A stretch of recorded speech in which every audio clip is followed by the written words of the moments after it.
everybody. Today I learned that control your emotions. Use the IELTS Friday exam enable to avoid summer school. After a week of studying, you and your friend felt certain that you have passed with flying grades. But when you see the grades, they are much lower than you expected it to be.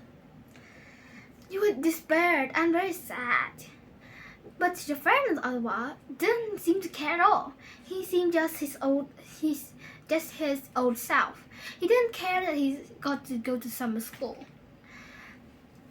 That makes you begin to wonder, why could he throw it off so quickly, and why can't you throw it off quickly too?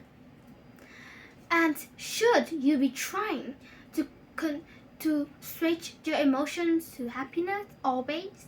And anyway, could you control your emotions? The answer to the last question is yes. Our emotions are like blocks.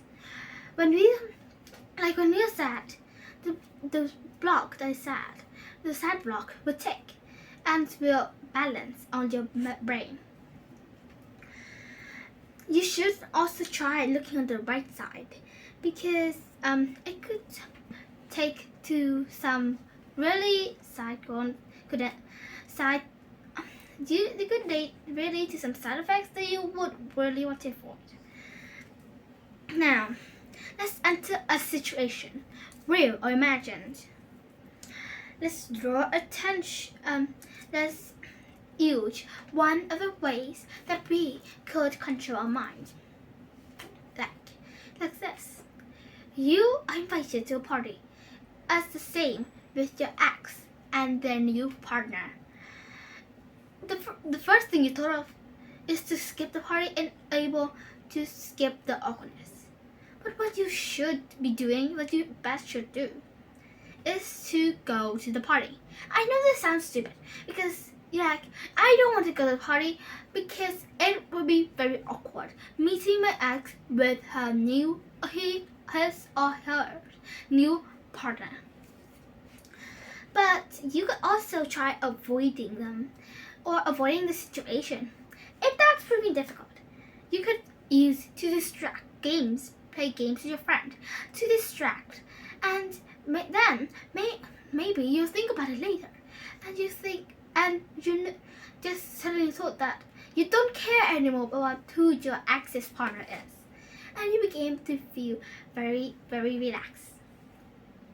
Some people thought that we should always switch our emotions from one to another, and sometimes we get too much of something. The truth is, we ourselves must keep the balance on the blocks that form our emotions. So, but why shouldn't we be always happy?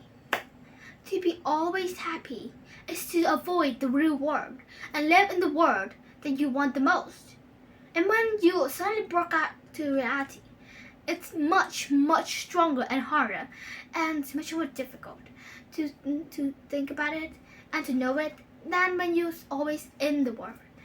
Always happiness can make you guilty, frustrated, or sometimes you can even explode with anger because you think that why can't I be happier?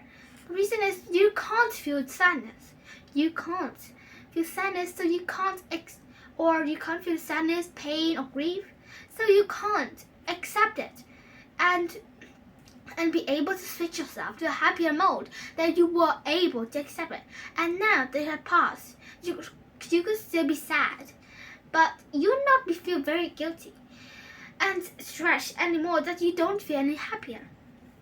So it's good that you could change your emotions when you're really feeling very sad, but it's not always good to change your emotions, but always to happiness, because then you would feel very stressed. So thank you for listening and goodbye.